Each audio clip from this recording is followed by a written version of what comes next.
Hello everyone and welcome to the third episode of the Joe Collins podcast. Today we've got a special treat for you.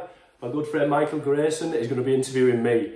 So when I released the book, I spoke about a lot of things I'm scared of talking about.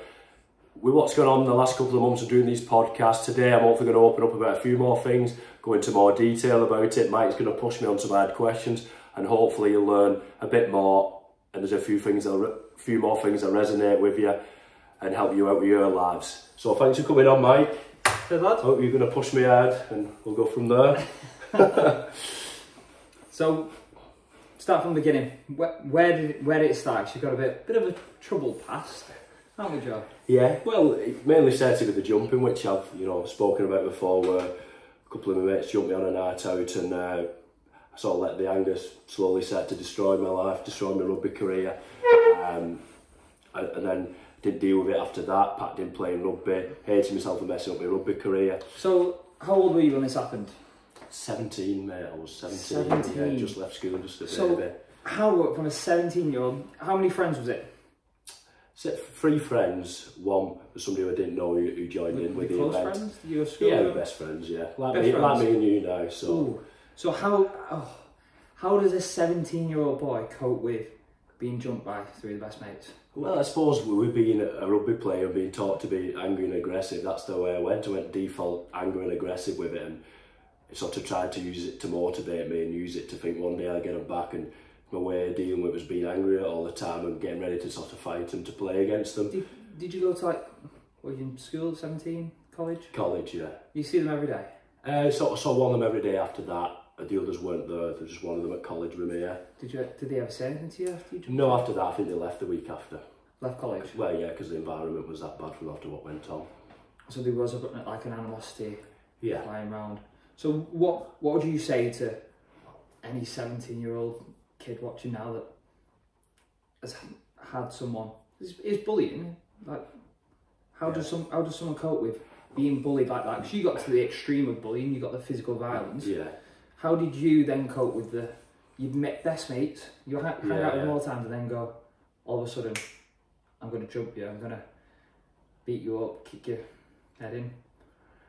I just want to deal with it. Well, obviously the way I dealt with it wasn't the right way, because I got that pumped up and angry, it ruined my life. So my advice now would be to go and open up, talk, get some friends you can talk to your parents, get some professional help, get some counselling, and face up to the bullies, not in a fighting way, but try and talk to them and express how you feel about it, even though that seems scary, very hard to do. I'd face up to the problem, because facing up to things is the only way they get better.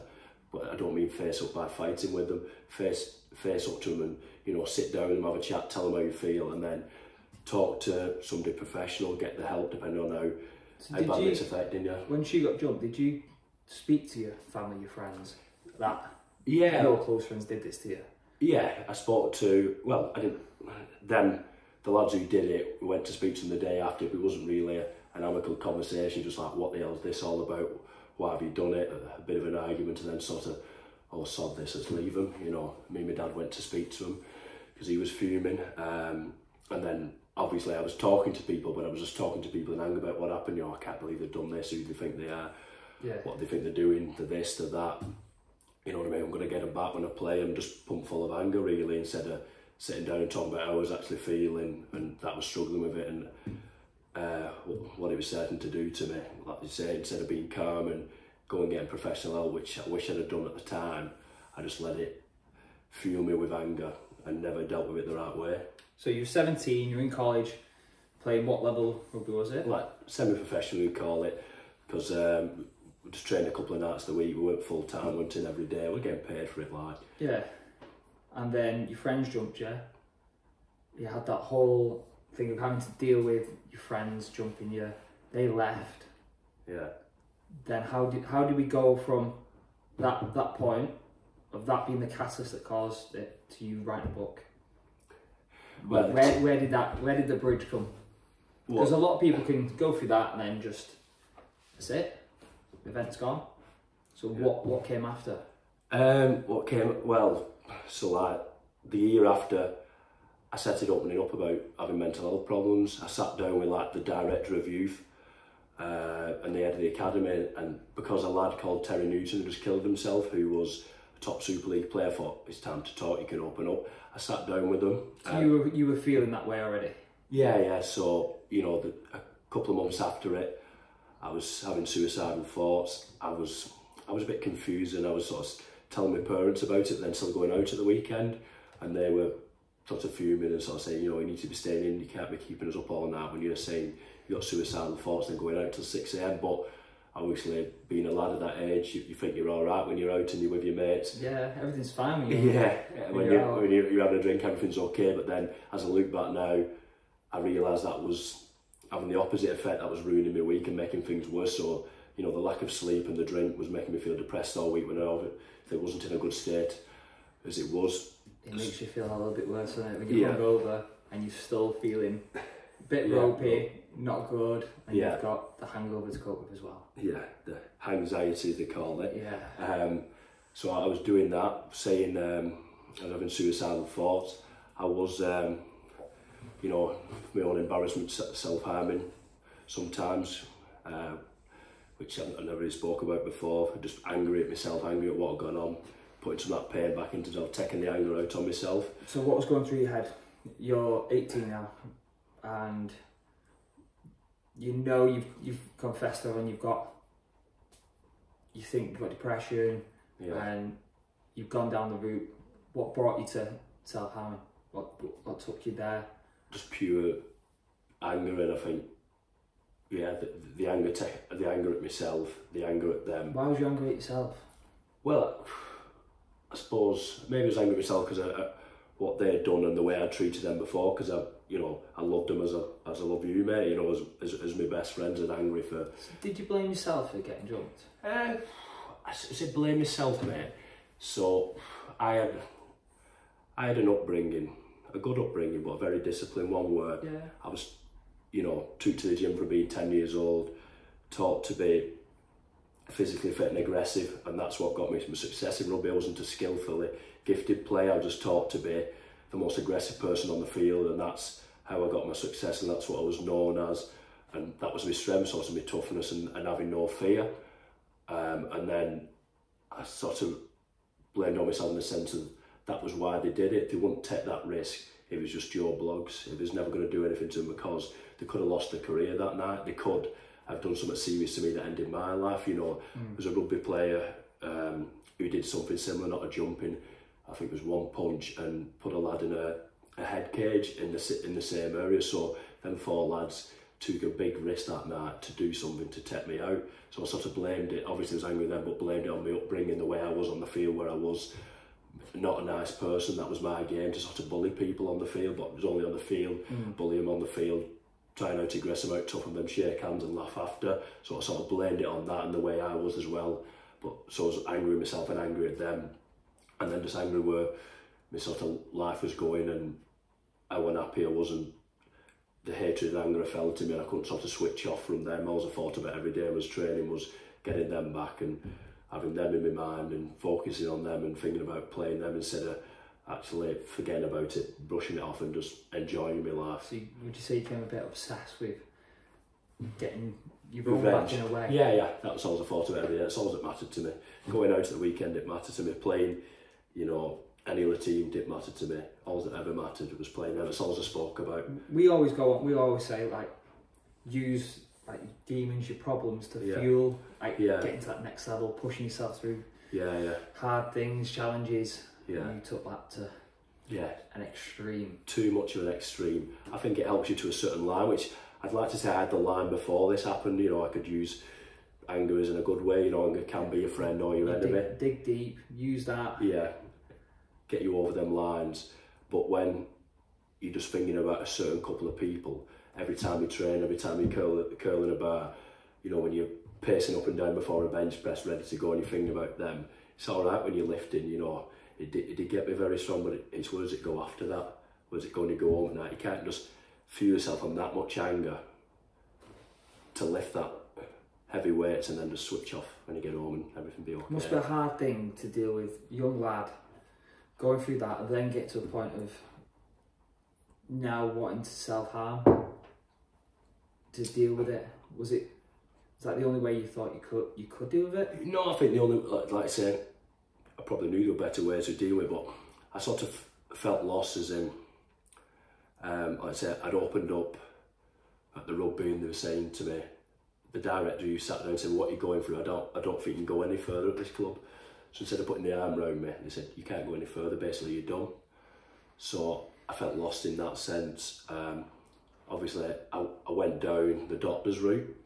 Do you think the rugby side of it, do you think they failed you in that way?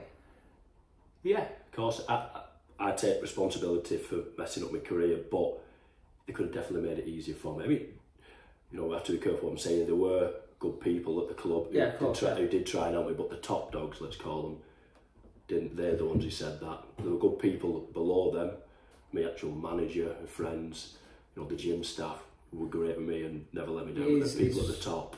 One of those that back then it's more of an ignorance to the situation, ignorance to mental health. Yeah. There was never a big thing to say, oh, mental health's a problem. Whereas hopefully today, if someone in a similar position went to someone in that club or that kind of organisation will go, I'm suffering X, Y and Z. Hopefully now they've got that mental health.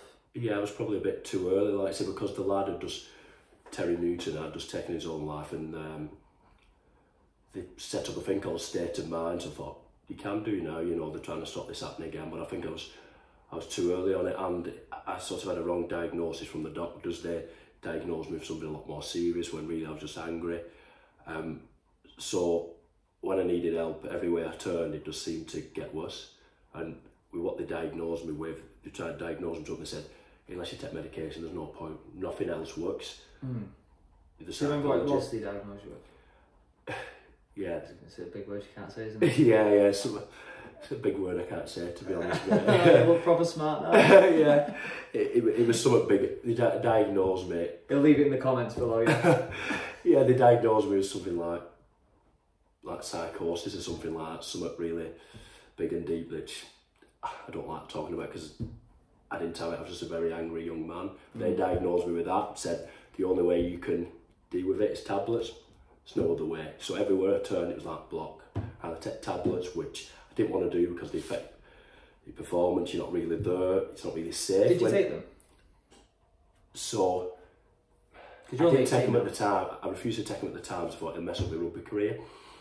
I tried taking them a year later, and I was having a tablet in the morning, having my breakfast, and then after my morning PT, I was going in the toilet and spewing up. I did that for about 2 or 3 weeks. I thought, I can't keep doing this. So at this point, you were still feeling the same way. You still had those type of dark thoughts. Yeah, I wasn't. Yeah, sort of fighting. I wasn't talking. I wasn't sort of saying the things I said in the early days about, you know, feeling suicidal and having suicidal thoughts. I think that was at the start. I was saying that I was still in a bad place, but I don't know. I wasn't talking about them thoughts as much as time moved on. But yeah, still in that place. But I don't know, even when I've always been in them bad times, I've always had something inside me saying, you know, keep going, we'll get out of this. No matter how I was acting and stuff, I deep down always knew there was a way out, but I just probably wasn't acting that way.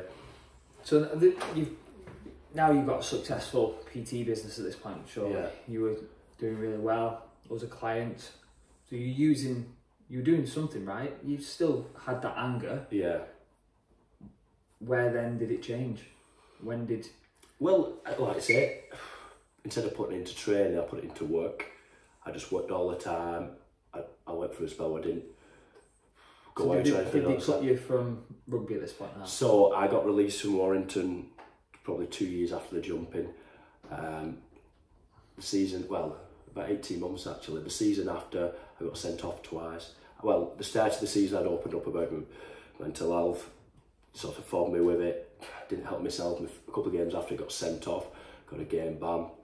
Had to fight my way back in. You know, they weren't impressed with my attitude and behaviour. A couple of games after fighting my way back in, I made another mistake, got sent off again. I got 8-game ban, season's nearly over, only played 1 game after that and they said bye-bye.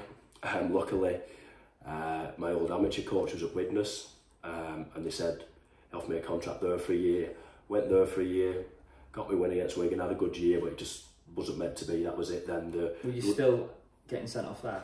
No, I did better because I sort of had a real good relationship with him, because he'd coached me most of my life, so he got the best out of me, knew how to deal with me, so I felt more comfortable in that environment. So I had a real good year there, but just didn't seem to work out that to get another contract, because there was no reserve grade at 19, there was no team for you apart from the first team, so I could have gone playing the lower levels, but I'd got into PT and I thought, no, I think I'll stick at that, I'm happy at that. So walked away from it at 21. So without the jumping situation, do you think you would have made it? You've already said you weren't the most technical player, you were a bit of a brute. I had the chance to. Yeah. Who knows what could have happened. I think I had the energy and the enthusiasm to make it. Like I said, whether talent would have let me down, passing and stuff, I don't know. But passing, I never passed it. No, I never had to pass. So, like I said, I didn't have that. Whether that let me down or a fundamental part of the game. Well, not in my position. For somebody, Mike's from Bolton's never really watched much rugby, so my job was just get the ball and run and get smashed and try and smash them. That's simple. So mate, whether that let me down, I don't know, but I think I had the work rate to get there, you know. Yeah.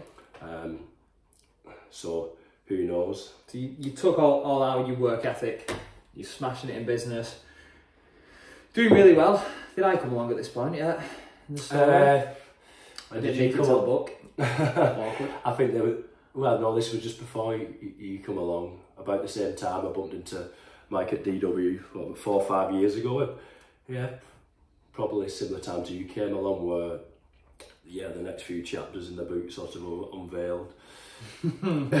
So where do we go from here? So personal training's going really well, but I was working 7 days a week, just putting everything into work. That was me escape, that was the way I was getting through it, being successful in that.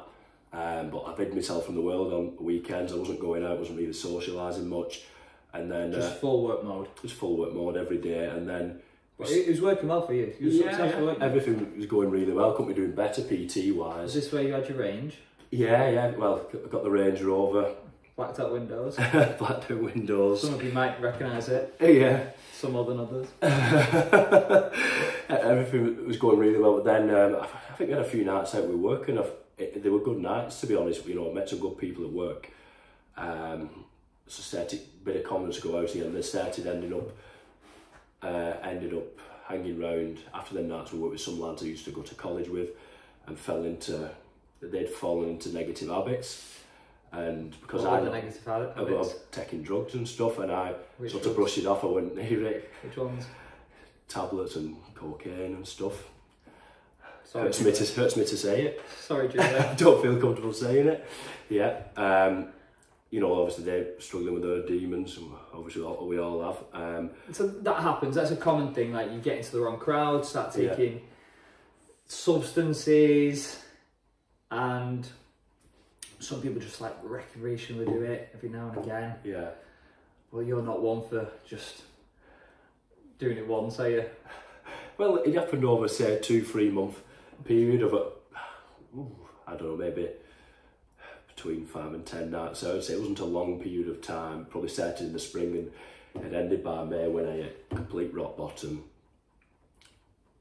Yeah, it was only ever a weekend thing, a Saturday night thing for my sins, like. You enjoy it?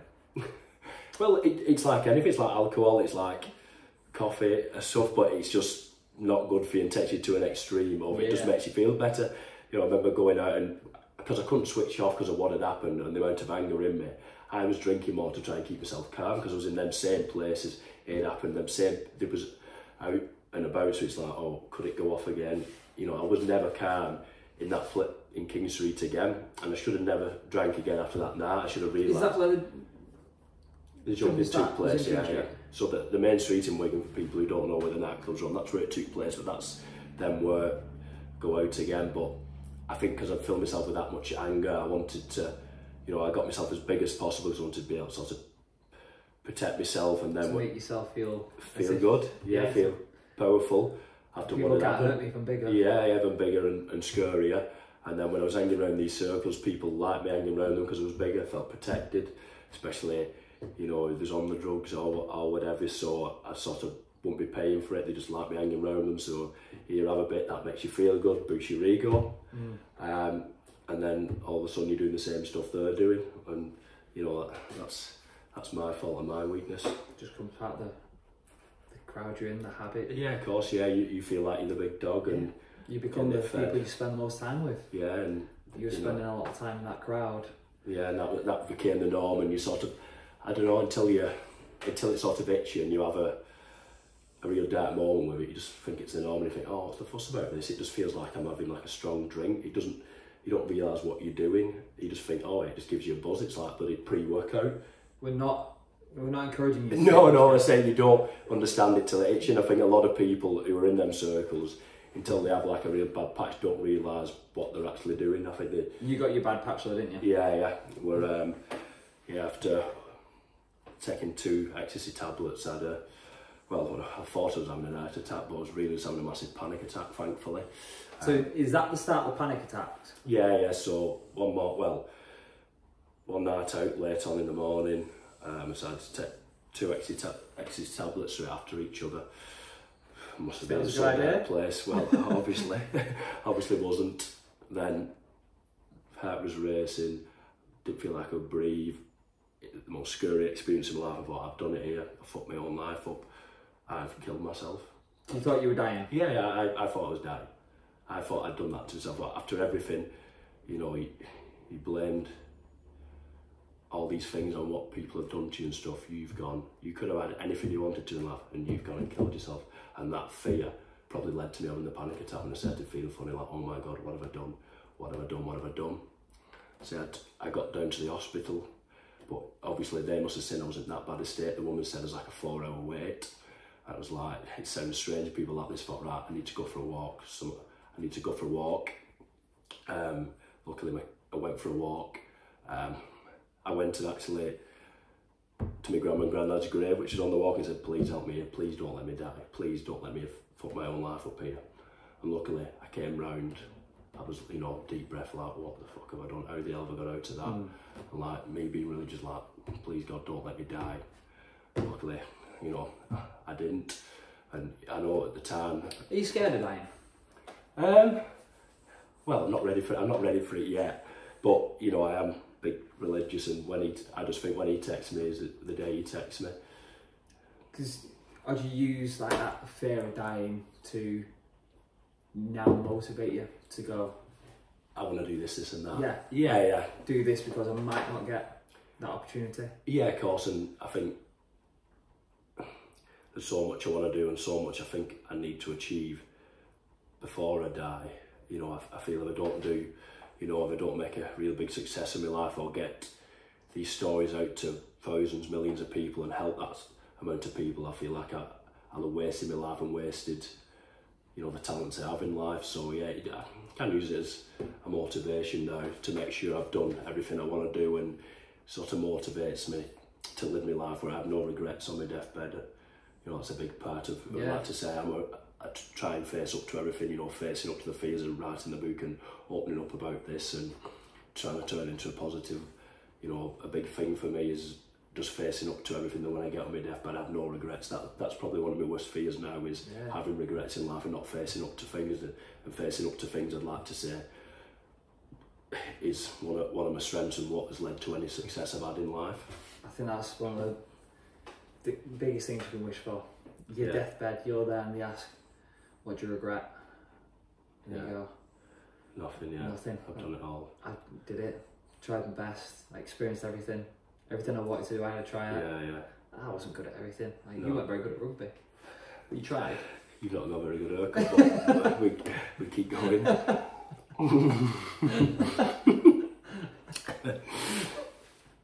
Thanks. So where were we? You just took 2 ecstasy tablets. Yeah, so after that, the months after, completely hated myself, mate. I was like, I can't believe what I've done. Did you tell anyone about this? The best mate Ben, he knew about it, and he said some words that stuck with me. And he said, your mum won't sleep at night if she knew what you were up to. So you didn't tell Julie? No, I only told her before I wrote the book, and then words with me were like, come on Joe, what the F are you doing? Yeah. You know what I mean? Think of your mum, you know, how much your mum and dad have done for me, how good they are. You know, that thing of putting someone else through pain is sometimes what could change you from any state you're in. You know, sometimes you're not bothered about what you do to yourself when you're down with the thought of you hurting someone else who you love and care. That can be the thing that changes you, and that was a big time for me. But that's a similar thing to what Tony said last week. Yeah. The thought of his kids being, you know, when Tony was in the bath trying to take his own life. So the months after, I was having panic attacks. Anytime I sort of felt funny, so it like felt a bit off or something, I'd panic and think I was feeling like that again, like I did that morning when I took the drug. So it set off a panic attack. That lasted for a couple of months after. But I went to see a friend who was a doctor, and I was told him I was having funny spells of feeling faint, and he wasn't completely honest. And he said, oh, you're just exhausted, you're working long hours. He said, if you feel like that, have a Lucozade. So I took it upon myself then, oh, I'm just exhausted. So I started going Frankie Berries every day for my breakfast, full breakfast. Every night I was having an 80-gram sugar Lucozade at night and thinking, right, and it was making me feel better. It sort of slowly stopped the panic attacks. I thought, oh, that's it, I'm just exhausted. But then I started ballooning up in weight. I think the following, started ballooning up then. One of my best friends died the following January, which really shook me again. You know, I felt a bit alone in the gym after sort of the good friends I had in there and what was going on in my life, because he was, you know, somebody I trained with and, you know, very supportive of me. So it sort of spiraled me again.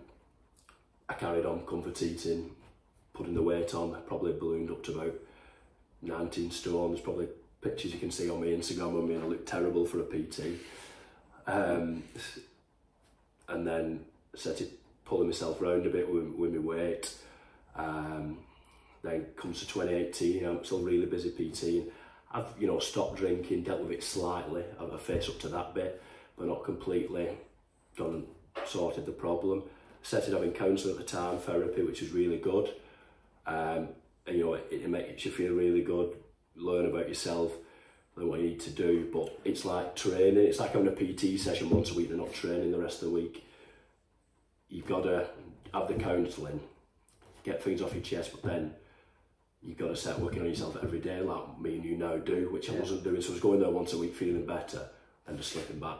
So what was it that made you go to counselling? Because we've been through years and years now of struggles and seeking help from friends and organisations, and we didn't go to counselling. So what was the thing that went, I should go? And what did you talk about?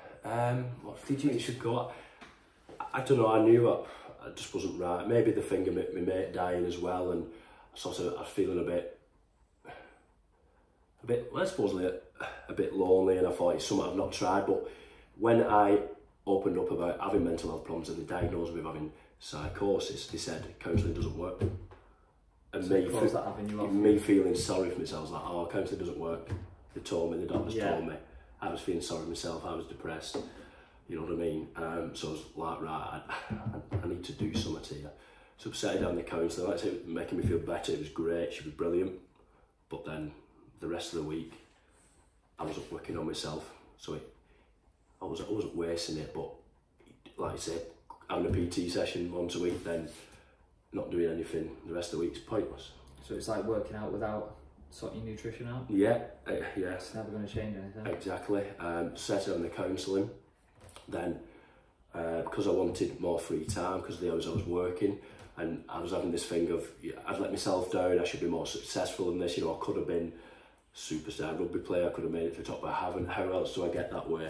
You know, PTing, great, but I want to be something big, I want to be a millionaire, I've let myself down, I should be up there. Bought the health cafe at DW, started going wrong, I lost. So do you buy the cafe to prove a point? Were you trying to prove to everyone that you are successful? Half and half, yeah.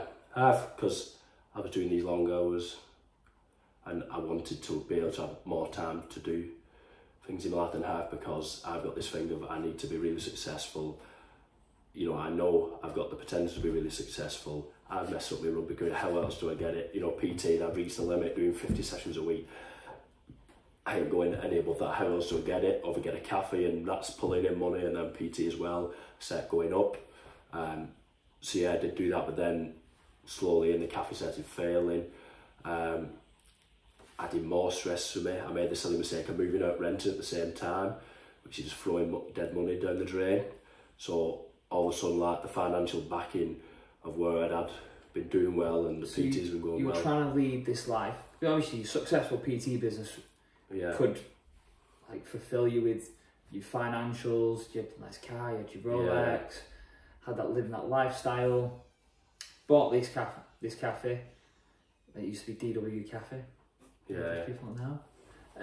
And then you were trying to show the world that, I failed at rugby, didn't work out, but look at me, I'm still a success. I can still do it. I'm still up there.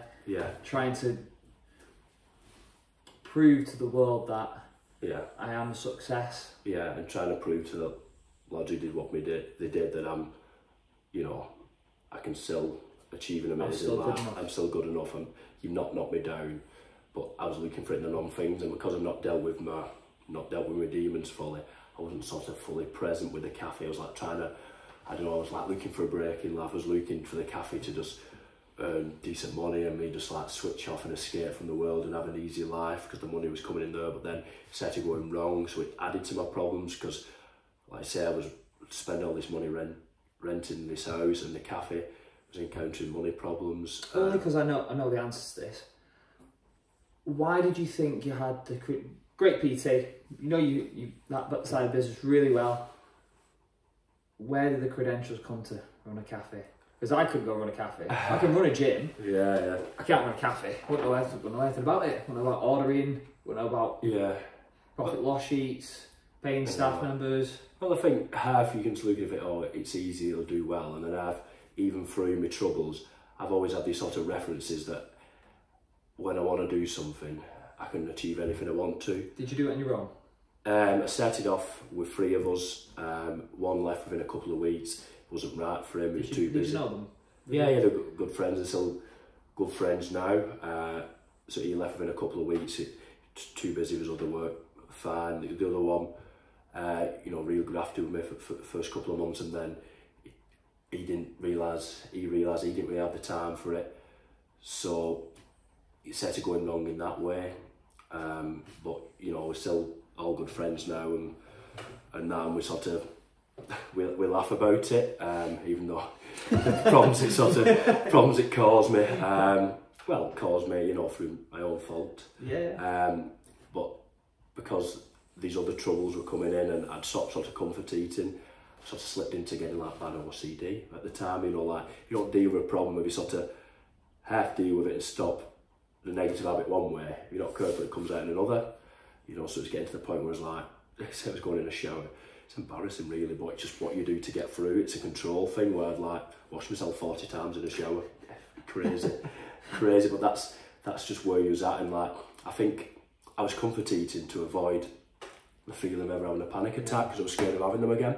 They do say when you feel like you've lost control, or everything's out of your control, you find a way to control the smallest things. And it comes out in the weird ways. That OCD way of going, this thing has to be in this place because it's the only thing at the moment I can physically control. So make you feel as if you've got a control back in your life. And like I say, that was why you comfort eat. And I started comfort eating, came out in OCD, you know, which was hard to get out of, because you know, you're still in them same situations and your mind's looking, trying to keep you doing the same things, then you feel okay.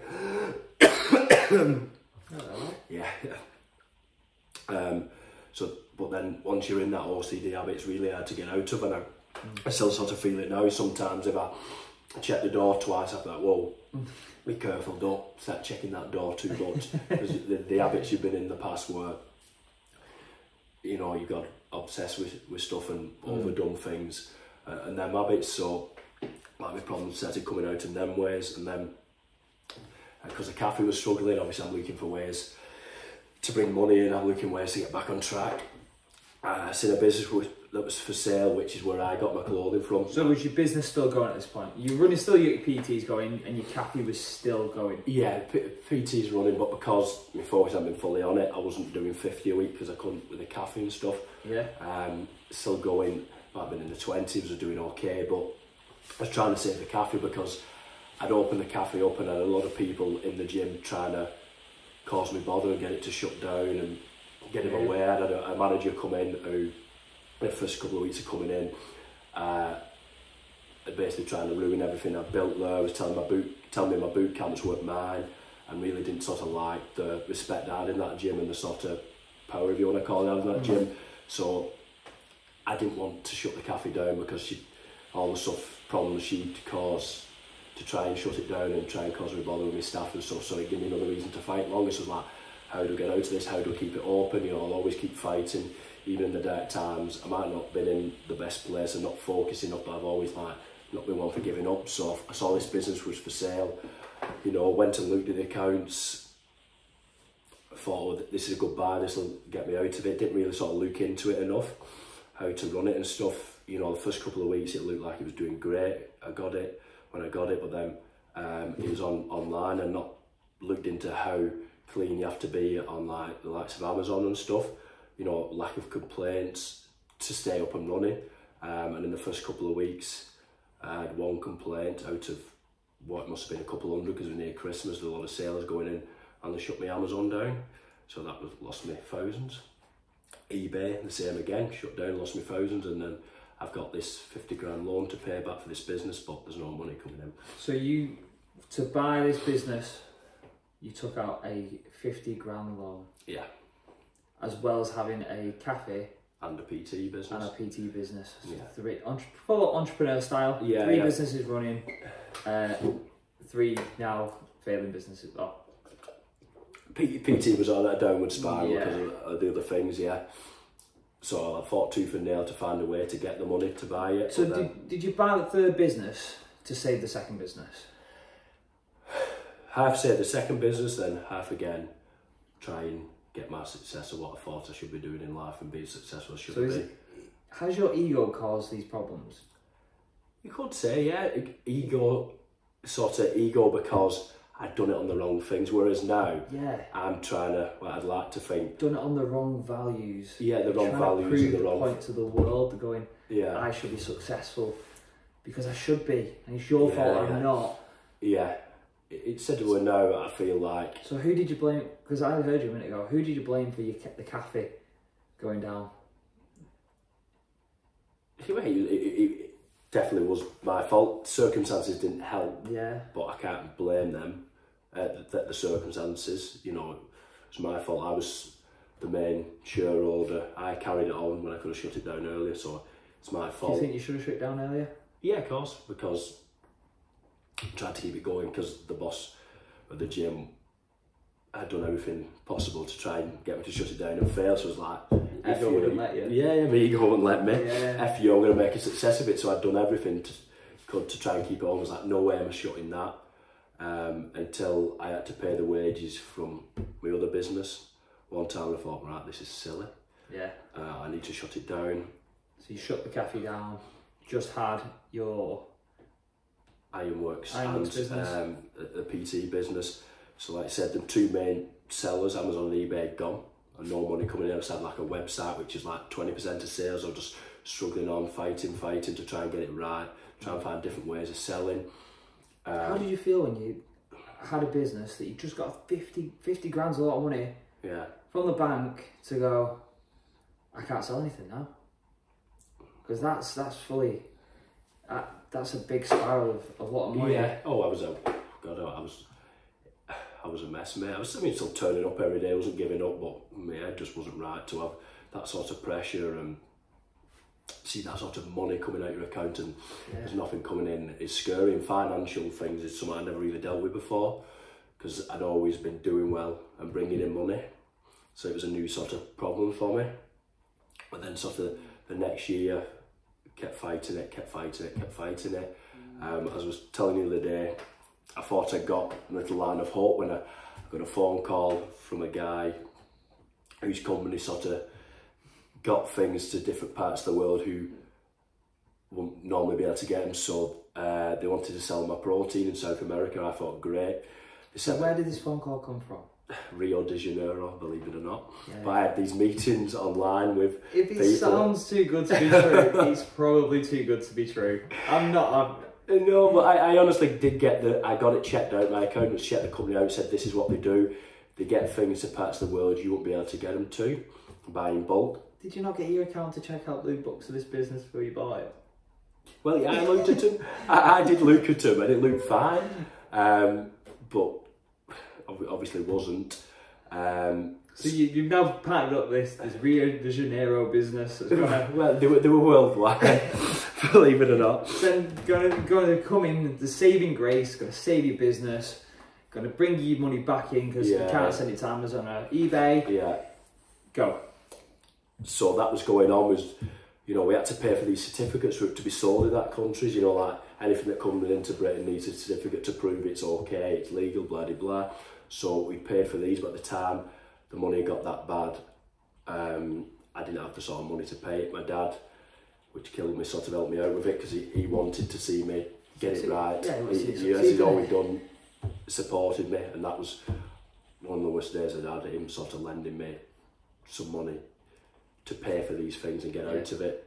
But, you know, he wasn't giving up on me, which I'll forever be grateful for. And then so it was going on, there's still no real money coming in day to day, just ticking over. This was going on, was on the meetings going to come.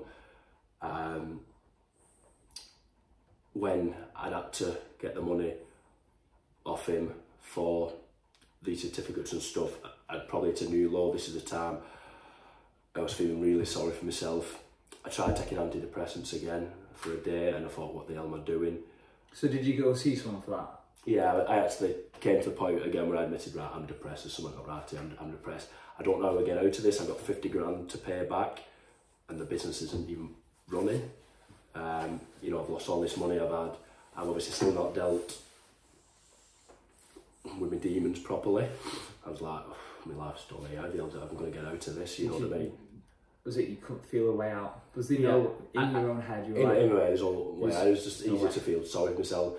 OCD was really bad still, feeling sorry for myself. Trying to control something. Control something.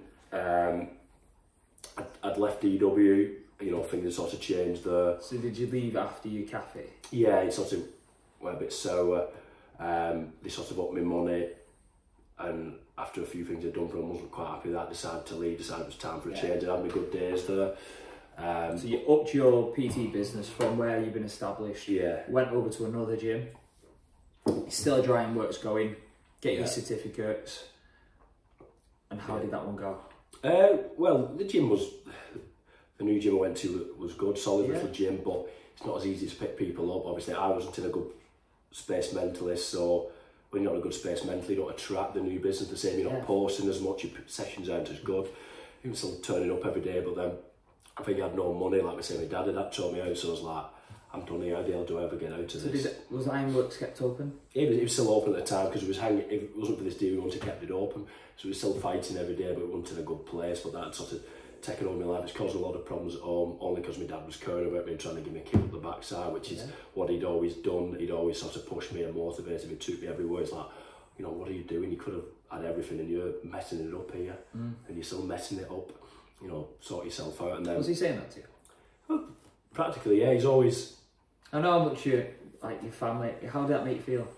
Did you feel like you were letting him down? Yeah, of course, because my dad had took me to the gym 4 or 5 nights a week after working all day, training himself. He'd take me to the gym from being 10 years old on the punch bag and on the weights, and he put his heart and soul into me having a successful life. Not that he was bothered about me being super successful. He just wanted me to be happy. He just wanted me to be fit and be able to look after myself. And you know, he'd run me round to every sports game every night of the week, play football, rugby, cricket, a lot. He'd always been there for me. To see them days we had to lend me money at 24, 5 was heartbreaking after the effort he'd put in. And obviously his way of loving me was trying to give me a kick up the arse, but I sort of wasn't dealing with that very well. I was angry about what went on, feeling sorry for myself. It led to the point, like I said, one day, right, I'm depressed. antidepressants, and then a little sister came into on the first day taking them because they make you feel worse for the first couple of days, and said, I've got some calms here, the natural, like a natural remedy, you know, because these make you feel bad for the first couple of days. And I was like, oh my God, what am I doing here? Is this what I've come to? All these things going on in my life, and I've let myself become someone who just lives off tablets. Is this what I'm going to feel? Because I remember that first day of taking, I felt that bad. I don't think I'd spent the day on the couch just resting, watching television. Like, is this who you become, Joe? Is this what you are now? All these things going in life, you've give up on yourself just because things have got hard. When you've prided yourself on being someone who doesn't give up and faces up to things, you become the complete opposite of what you've, you know, had your success on and believed who you are and what people believe you are. You've let all these things ruin you. You've let them lads send you to where they want to send you. So how do you turn it around? That moment was like a shit moment, right? I need to do something here. I can't be living off them. It was like a painful moment of, right, what's the change? Look, at the same time, my mum pushed me into, she gave me the boot, Anthony Robbins, Awaken the Giant Within. I thought, right, I need to make a change. I'll look at it. She's always had them. Right, we'll have a look. And I started reading this book, and it was just like a light bulb moment. I thought, every time I just focus on myself being at my best, you know, having good habits, training hard every day, focus on my own training, focus on doing what I do best, which, you know, is around fitness, energy, trying hard, not cooking or running a clothing business. Everything I want to achieve, I've achieved. Yeah. I've worked hard, but it's come to me easy. But when I started feeling sorry for myself, focusing on what other people are doing or how they're treating me, or my motivation being for the wrong things, as in trying to prove a point to the world, or I say feeling sorry for myself, it's all gone tits up, yeah. Like, it's so simple, and you know, the stuff he was talking about your motivation, about how you do things for pain or pleasure, and how it motivates you or how it destroys you, and stuff I'm talking about, you know, your self-beliefs, and you know, my positive belief has always been that, you know, if my mind's on something, I can achieve anything I want to. And like I say, your habits daily. I started doing this thing every morning, which he preaches, 3 things you feel grateful for, spend a minute on each, thinking about them, stepping into them, see something in your life for a minute changing, you know. So for the lockdown time has always been back in the gym, and spend 3 minutes on 3 things you want to achieve in your life every morning, and just started to feel better straight away. And then it's that gratitude. Yeah, just focus on what I actually had in life, because even though X, Y and Z had gone wrong, I still had a really good life, you know. I live in a lovely place, got a lovely family, still had, you know, some great friends who cared about me, so I could either focus on what had gone wrong or what people treated me bad, or actually look at, I have actually got a lot going for me in life, looking for good things. You start looking for good things, you think of the good things you've got, and you'll end up seeing and finding good things. Finding more. You concentrate on the bad things, you concentrate on the anger that you had from those lads and what happened, you concentrate on the ego of trying to prove the world wrong that you are a success. Yeah. And things start going wrong. And also the point of, I think you're always born to do what you're meant to do, and it's easy for me to say, and I can look back and say, if they hadn't to jump me, if I hadn't to take the pills, if I hadn't to mess up the businesses, I wouldn't be sat here now in this conversation with you. Yeah. So life is always happening for you, and has happened for you, but obviously it took me a while to realise that, and I can say that now, being dead happy about what I'm doing, what we're doing. So you've been through loads. Give me a take-home message for someone who's going through something at home. Like, you've got a young lad, his friends are bullying him, he feels alone, he's got some debt, doesn't really know what he's doing, he's got no direction. Yeah, so what start with the debt as a money point. Deal with it, as in face up to it. You know, you've got to pay it, or if you can't, go and get help with it, go and get money help. If you've got to do it, just do it, even if you score the damage you'll do to your credit rating. Deal with it, then you have to forget about it. Yeah. Because, like, you know, I remember driving to work the other day and thinking, oh, I've had a good couple of weeks, good couple of block bookings, what have you. Then realising it was a day on my how much money came out, and I was, you know, 400 or 500 quid down. I'm like, oh God. I'm thinking, I could have a house, I could be off rent, but I've got all this money coming out for something I don't even own anymore. So with Ironworks, it's closed down, and you've now got to repay your loan for Ironworks, don't you? So that's your repayment for the loan that you took out. Took out. So, but then I think if I keep focusing on that, I'm only ever going to feel down and feel sorry myself. And when you're in that situation, you cannot afford to feel sorry for yourself. You can't afford to talk negative about work. Like people might say, oh, why do you never moan about work? I can't, because if I'm moaning about work, I'm moaning about my life, and I've got all that to pay. There's only one way I'm going, and feeling sorry for myself scared the shit out of me. So I'm never going to do it again, because it's never going to do me any good. It's only going to lead me back down that dark path. And look what that dark path's done to me. Debt, drugs, thought I was going to die. So I can't talk negative, I can't moan, because you can't talk negative and moan and then have a £500 bill for something you don't even own. At 20 odd, you've got to get out of. There's only one way, and you have to be positive. It's not giving you a choice. Just got to do it. It's got to do it. So that's my advice. Just deal with it, but then you have to forget about it. But then don't let yourself get down on anything else, because you can't afford to. You've only got one choice, and that's to be super positive and focus on getting out of it, as in how are you going to earn more money, how are you going to drive yourself to do better in your life, and forget about it. So that's my advice. How did you feel when that moment though? Like, because you successful PT business has now had to move to somewhere else. Your cafe has to be closed down, if you couldn't do it. Yeah. And then your third business, I presume you closed that one down. Yeah. At that point, so now you're building your first business, the one that you're good at, your passion. Yeah. You're building that one back up. You know you can do that one, but you've just closed down 2 other businesses. How did you cope with that? Well, so the Brazil deal we thought was going to come in March of 2020 when the lockdown happened. I thought, oh my God, what's life doing to me? I'm just about to get out of this mess, and then the lockdown's come. I can't even work, and it stopped the Brazil deal. How did they all get out of it? But luckily, the lockdown sort of saved me again, because I actually started reading. I had time to spend to focus on myself and get my head in a boot. So it was actually the lockdown, which should have brought me off and made things a lot worse, was probably one of the best things that ever happened to me. Yeah. I just spent the day reading. I remember training on the first day and the gym's being shut and going for a run, and I was well out of my old shape, and I thought, I can't be bothered with this, no gym, I have to go running, I don't like running. I remember sitting on the front and thinking this is going to be horrendous, but then, I thought, go back to basics. What got you success? What got you really fit before? And I went, we live on a real big hill here, and I just went doing 20 hill sprints every day. And just as fast as I can, everything you've got. Took it back down, back to the old school, back to the basics. I started losing the weight, started getting fitter. I started feeling better, confidence was building. Like I say, head in a boot, learning about my mind, learning about why what had gone wrong, but learning about why when things had gone right, they'd gone right.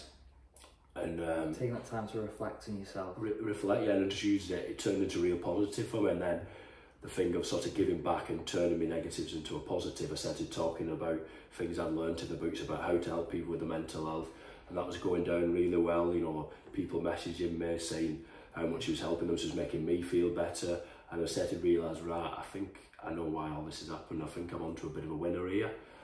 Started doing that. So I like a book. I like a good book, like a good self-help book. Yeah. But I've never wanted to write a book about myself. Yeah, so... And my secrets can stay my secrets. My mum doesn't need to know. Yeah. So why did you write a tell-all book about Joseph's life? So I think I was doing the videos and stuff, but some people were looking at me fair enough and thinking, you live in a nice area, do a job you love, your mum and dad love you. It's alright for you to say them things, but yeah. I've been through X, Y and Z, won't work for me. Everyone thinks you're coming from a place of privilege. Yeah. It's hard to resonate with someone. I had to resonate, and I thought, and like I said, not the drug thing was still eating me up every day. So people still don't know? No, only then I think it opened up to my mum and dad a bit before it, because they was always encouraging me to, like, why are you not going out on the weekend? You can't spend every night sat in with the dog, but I was that afraid of myself. I didn't want to go out and face it. I didn't want to be near it, them places I would go in and were at my darkest times, I walked past the other day the club where I did take the drugs, and since I've opened up about it, felt a lot better. But yeah, I saw you in it the other night, you were fine. But for me walking past it and going near it before would have been like entering hell. Yeah. so like they was pushing, you know, go out, you know what I mean? Not everybody's on drugs, go out, enjoy yourself, you know, you're going to regret this. So I opened up to them about it, then I thought if I'm... Did you feel ashamed? Yeah, I feel ashamed talking about it, yeah. But I say ashamed, I know we can all look back, we're all going to make mistakes and, you know, we're only human, but ashamed because it was something I'm against, and ashamed because I let them things get to me that bad, especially when I now know how to look after my mind and how good my life is and how lucky I am to live the life I live and have what I have in my life. Yeah, there is for me still embarrassment, definitely. And I thought the only way to do it is to write a book, you know, like what else can I do? And like the only way to do this is to write a book. Well, to do it, but to just be brutally honest and just admit everything. I know we're coming on here today and talking about a few more things because obviously it did scare me and see how the reaction was. But, you know, going back to being successful again, the only way I found to be successful and having things go right is be brutally honest with yourself and be brutally honest with the people around you. Be an honest person. I thought, I'm not saying I'm living a lie, but like people, when we go out, you're like, oh, why are you not drinking? I think it's because I'm into fitness, or you're bored, you're not having a good time. And it wasn't. It was just because I hated drink and thought it was the devil because what I'd done when I'd had a drink.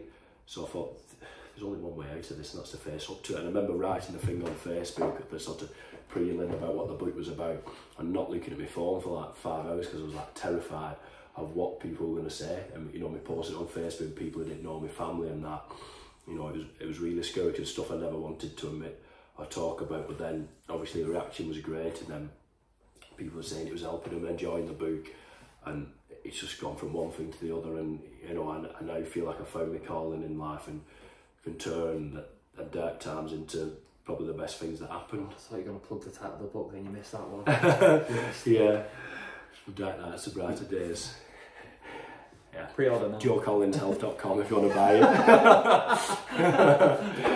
It's how much is it? You know, put it down, £9.99. 20 quid for friends. He's still paying off his loan, so if you could help please out. help me out. I'll set up a Just Giving page. That'd be greatly appreciated. So, was that that turning point? Yeah. Is that the moment? Other than that moment, I was like, Joe, you can work at JD with me. Yeah. Other than that, that moment is the writing the book the moment, because you had all these secrets you were holding, that kind of like toxic, hidden secret from the world, like the truth. Yeah. And you just talking about it. Yeah. And open up in a very extreme way. Like you could have just got a bit more low key. Yeah, I just told a few friends. You have to be a bit extra, right? Yeah, it's just the way I am. But is that the thing? Is that what helped it? Is that the bit that goes, I've just got all these problems, these demons, I need to face, I need to get through, and you were putting pen to paper, writing that down, and putting it out in the world, did that help you get... Yeah, the fact that I put it out in the world, it's helped people, and people still accepted me as what I was, and people still think, you know, I'm a positive person, good to be around, and they still listen to my advice. And I was worried people would think you're a liar, you know, you pretend to be this tough, strong, positive person, and you've done all this, you're a liar, you're not, you're no better than, you know, your person who spends all week drinking, smoking, doing drugs, not trying out of life, you're no better than them because of what you've done. Yeah. So the fact that people obviously know I'm not perfect, but know that they still respect me as that same person even after what I've done, that's what healed me and put it out there. And like I said, being able to go out as we go out now and not worry about the drugs, not worry about not drinking and people accepting me and not asking me questions, and like I said, people coming over to me who I've not met and saying how much it's helping them, that's, I can't even put into words what that's done for me, like, and the fact that we can go out now and I can enjoy myself on Coca-Cola all night and not be bothered about drinking and not be fearful and relaxed. You know, if you'd have told me 18 months ago, I'd have laughed at you, that I could live the life I'm living now, like, but that's what comes through just being honest. It's the only answer, to be happy, be honest with yourself, and you know, other people around you. I Tough, think, but yeah, that's the big message, isn't it? Like, yeah. you can go through all that, and at the end of it, it is alright. It can be alright. Yeah, so if anyone else is struggling, they have your book to read to go, look how bad it got for me. Yeah. And yeah, I'm still there. Yeah. I'm alright. You'll always find a way out. But the tough thing is, I can tell you all these ways to get out. You can listen to this, you can go and get professional, you can read books, but they're only guidance. You've got to have it in yourself to help yourself, and that's the hard bit. You've got to work to make it work. Yeah, it's not easy. It's not read a book or listen to this podcast and it's all done once. It's a daily thing of filling your mind with positive stuff, being honest with yourself, looking at yourself, how could I do better, what have I done wrong, have I felt a bit sorry for myself there, you know, have I slipped into negative habits there, negative behaviours, you know, and just being honest with yourself day to day and working on yourself day to day. Like we preach about the gym, you know, you can't just do it once a week, you can't just train once a week and go home and eat rubbish. It's a 24/7 thing. You've got to eat right, drink enough water, sleep right, you know, look after your mind every day, read something positive every day, be surrounded by positive people. It's a thing that never ends, and no matter how much you hear yourself, you can't switch it off. If you want to be happy in life, it's something you're going to have to do till the day you die. But if you do it, if it's hard, you'll live the life of your dreams, you'll achieve anything you want to in life, and because nothing worth having comes easy. You know, and it's tough to do. It's tough to be honest with yourself. It's tough to be honest with people around you, because you don't know how they're going to take it. You don't know how they're going to respond to you. You might not exactly trust them on stuff like mental health and stuff. You know, you might think they might judge you, but there's only one way out of it. You know, and it's not antidepressants. It's not medication. There's nothing wrong with doing that. I've tried it myself, but it's never the answer. It's just papering over it and stopping it. The only way out is brutally honest with yourself, working hard on yourself every day. You know, being positive and looking after your health and your mind, and surround yourself with positive people. It's So what's next for Joseph? Well, the book's done. Have we got a second one coming? Well, I might add a few more stories to it. I could think of a few. Yeah. Well, that's for the next podcast.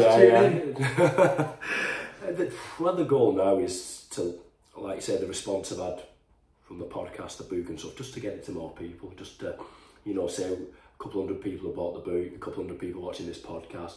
It's to get it to thousands and hopefully millions. That's a simple goal. So I know you've gone out now and been trying to doing your talks to other people. How Joseph Live kind of talks going on. Yeah. Good. I mean, I think this is podcasts are the way forward these days. You know, people got used to listening or watching them when they're on a walk, when they're on the way to work, when they're training. You know, it's easier. So I think podcasts are going to be the winner more as live talks. You know, and I think people who've taught seminars before COVID have realised how much further they can go now with having things live and things on the internet, because the amount of more people they can reach, because people are so busy in their lives and can't always get there. So I definitely think a podcast is hopefully the main winner for us, and can reach the most people as easy as possible and as quick as possible. So, you know, I think this is the winner really. Would you like to go into, so back to when you were playing your rugby and you went to ask for that help? Yeah. Would you like to be that help for them in the rugby setting? Yeah, of course. I hope people in that world would turn to me now if they were struggling. I think there's more being done. I've got a few friends who are working in an organisation called Rugby League Cares, and they're going around talking about mental health. So I'm hoping things are a lot better now, and I'm hoping because of my story, it stops it happening again. It stops the comment that I dealt with from the big dogs at Warrington of you can't go any further. I hope that never happens to anyone again. I hope what happened to me with my mates in the jumping never happens again, because people will realise before they go that far what damage you can do to someone, no matter how tough or physically strong and fit they think they are. But I know with rugby being the sport it is, and the way you've got to be mentally to play it, where you know you've got to be so tough, aggressive, and have a bit of an ego about you to be successful in it. I know you've got a long way to go before it gets to where it needs to be. mental health wise, you know, and the big drinking culture in it, because like I said, all that aggression, you know, day to day in training and playing words that go, you can't just go home and just flick a switch and switch it off. So there is still a big drinking culture in it and a real high mental health problems in it. So I hope we can start to change that and men can learn that it's tougher to talk than to keep your stuff in and end up doing negative habits as a way of dealing with it. It takes more of a man and more balls to open up and talk about your problems than it does to hide them. And so many athletes, rugby players, you know, fighters do hide them, you know, because they have this tough image and you have to be tough to do what they do, this masculinity to fight, to play rugby. But I have this big obsession with it's tougher and harder to deal with the stuff outside the ring, the rugby pitch, than it is to do the stuff on the rugby pitch. And you know, that fight, things going in your head. It's harder to deal with them demons and be honest with yourself, be honest with the people at home than it ever will be to run at someone on a rugby pitch, no matter how big or strong they are, or to fight with someone. You know, tough, scary things. You know, the most scariest thing is dealing with yourself and dealing with your own demons. And when you're not in that atmosphere, you're not surrounded by people, you're not got that adrenaline going, that's the toughest and scariest thing. So I'm hoping we can sort of change that world as well. Right. Give us a take-home message for everyone now about you reflecting on your own book, your own story. What is the take-home message of that book? Short and simple. I don't need you to ramble. Open up, talk to people, don't be scared to talk to people and deal with it, but... No, the short and sweet. Don't give me a but. Open up to people and talk. Thanks, Open guys. up to people and talk. That's it. Done.